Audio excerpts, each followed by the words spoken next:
புதுச்சேரியின் 45 அடி சாலை அத்தியாவசிய பொருட்கள் கடைகள், பெட்ரோல் பங்க், திருமண மண்டபம் என மக்கள் அதிகமாக புழங்கக்கூடிய இடமாக உள்ளது. இந்த சாலையில் 3வது முறையாக பள்ளம் ஏற்பட்டுள்ளது. இந்த 45 ரோடு வல்லார் சாலையில் தொடர்ச்சியாக 3 பள்ளம் தொடர்ச்சியாக ஊந்துனே இருக்குது.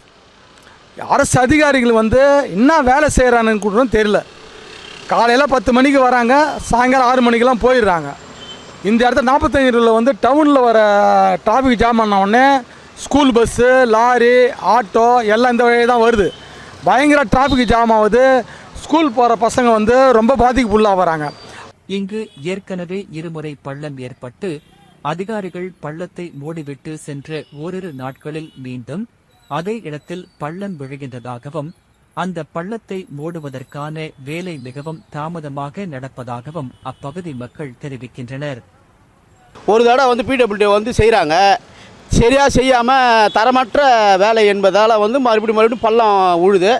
அடிக்கடிக்கு டிராஃபிக் ஜாம் ஆகுது. மக்கள் ரொம்ப சிரமப்படுறாங்க. ஸ்கூலுக்கு போகிறவங்க, ஒரு அர்ஜென்ட்டுக்கு ஹாஸ்பிட்டலுக்கு போகிறவங்க ரொம்ப சிரமப்படுறாங்க. தரமாகவே ரோடு போட மாட்டுறாங்க.